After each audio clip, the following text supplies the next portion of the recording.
चलिए आज भारत के सामाजिक इतिहास के एक ऐसे मोड़ पर चलते हैं जब एक पूरे समुदाय ने मिलकर अपनी इज्जत और गरिमा को वापस हासिल करने का फैसला किया। ये कहानी सिर्फ कुछ नियम बदलने की नहीं है, ये तो आत्मसम्मान की एक पूरी क्रांति की कहानी है। गुलामी नहीं, गरिमा के साथ जीवन। ये शब्द सिर्फ शब्द नहीं है, ये उस ऐतिहासिक ऐलान की आत्मा है जो चड़ार समाज ने किया था।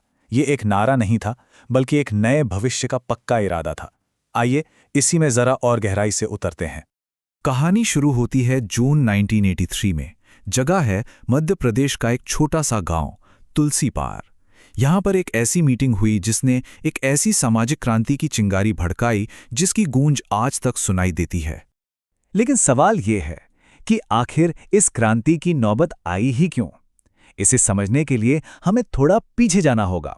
सदियों पुरानी उस सामाजिक भेदभाव की विरासत को देखना होगा जिसने इस मीटिंग को होना जरूरी बना दिया था। सोचिए, सदियों से ये समुदाय सामाजिक भेदभाव, छुआछूत और जिल्लत भरे काम का बोझ उठाता रहा। उन्हें कमीन संस्कृति का हिस्सा बनाया गया और बेगारी करने पर मजबूर किया गया, मतलब बिना किसी मजदूरी के जबरदस्ती काम करवाना। ये सिर्फ काम नहीं था, ये तो उनकी पहचान को ही कुचलने का एक तरीका था।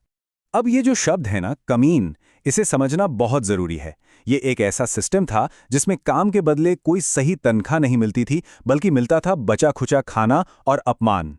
इसका मकसद ही था लोगों के अंदर ये भावना भरना कि वो दूसरों से कम हैं।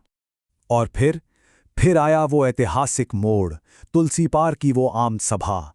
ये वो पल था जब उस समुदाय ने अपमान की इस विरासत को हमेशा के लिए ठुकराकर एक नया रास्ता बनाने का फैसला किया। जरा इस टाइमलाइन पर नजर डालिए। एक तरफ हैं सदियों की गुलामी और जुल्म, और दूसरी तरफ हैं सिर्फ 2 दिन, 5 और 6 जून 1983, जिन्होंने इतिहास का रुख ही मोड़ दिया। ये कोई मामूली आम सभा नहीं थी, ये तो गुलामी से आज़ादी का एक खुला ऐलान था। और ये कोई छोटी मोटी सभा भी नहीं थी।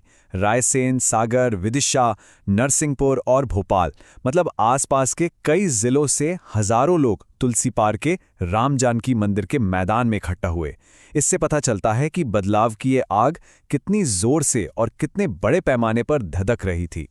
तो चलिए अब बात करते हैं उस सबसे जरूरी हिस्से की, वो क्रांतिकारी प्रस्ताव जो उस आम सभा में सबकी सहमति से पास हुए। ये सिर्फ नियम नहीं थे, ये एक नए समाज की बुनियाद थे। पहला और शायद सबसे बड़ा फैसला, अब से कोई भी किसी दूसरी जाति के यहाँ शादी ब्याह या मृत्यु भोज में खाना नहीं खाएगा। अब सुनने में ये बात शायद छोटी लगे, लेकिन ये सिर्फ खाने का बहिष्कार नहीं था, ये उस पूरे सिस्टम का बहिष्कार था जो खाने के जरिए ऊंच नीच और गुलामी की भावना को बनाए रखता था। अगला फैसला था पहचान को लेकर। समाज ने एक आवाज में कहा कि कोटवार यानी गांव का चौकीदार एक सरकारी पद है, ये पूरी जाति की पहचान नहीं है। अब अगर किसी ने कोटवार कहकर अपमान किया तो उसे बर्दाश्त नहीं किया जाएगा। ये उस सोच पर सीधा हमला था जो काम को जाति से और जाति को जिल्लत से जोड़ती थी। तो ये कोटवार था क्या? असल में ये एक सरकारी मुलाजिम होता था, गांव का चौकीदार। लेकिन हुआ ये कि ऐतिहासिक रूप से ये काम इसी समुदाय पर थोप दिया गया और देखते ही देखते एक सरकारी नौकरी गुलामी का प्रतीक बन गई। इसी से जुड़ा एक और फैसला लिया गया वर्दी को लेकर। तय ये हुआ कि जो सरकारी वर्दी है वो सिर्फ ड्यूटी पर पहनी जाएगी, किसी की शादी में, परिवार में या सामाजिक कार्यक्रम में नहीं। ये एक बहुत बड़ा कदम था अपनी निजी जिंदगी और पहचान को उस पेशेवर पहचान के बोझ से आज़ाद करने का।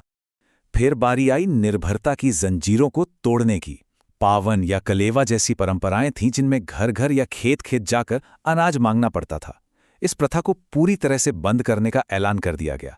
मतलब साफ था, अब निर्भरता नहीं, आत्मनिर्भरता चाहिए। और शायद इन सब में सबसे हिम्मत वाला फैसला था बेगारी को पूरी तरह से नकार देना। ये तय हुआ कि अब कोई भी गांव के पटेल या सरपंच के घर पर मुफ्त में काम या उनकी निजी सेवा नहीं करेगा। ये सदियों से चली आ रही उस सामंती व्यवस्था को सीधी चुनौती थी, जहां मेहनत का मतलब सम्मान नहीं बल्कि गुलामी था। तो जब इन सारे फैसलों को एक साथ रखकर देखते हैं तो इनका असर क्या हुआ? ये सिर्फ कुछ नियम नहीं बदले थे, ये तो पूरे समुदाय की पहचान को, उसकी परिभाषा को बदलने जैसा था।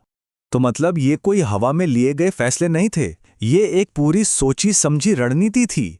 अपमान करने वाली परंपराओं को नकारो, अपने काम करने की पहचान को बदलो, मुफ्त की गुलामी से इनकार करो और समाज में बराबरी का हक मांगो। ये आज़ादी की तरफ बढ़ाए गए बहुत ठोस कदम थे। और इन सभी प्रस्तावों की आत्मा, इन सभी फैसलों का निचोड़ बस एक लाइन में समझ आता है: हम गुलाम नहीं, सम्मानित नागरिक हैं। ये एक ऐलान था, एक मनोवैज्ञानिक और भावनात्मक आज़ादी का।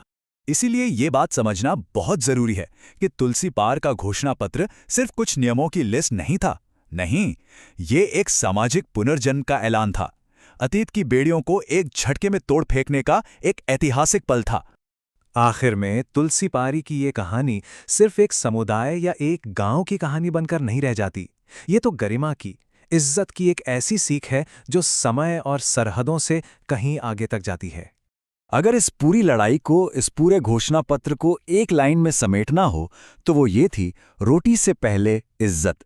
ये इस बात का ऐलान था कि इंसान होने का सम्मान और गरिमा पेट भरने जैसी बुनियादी जरूरत से भी ज्यादा जरूरी है।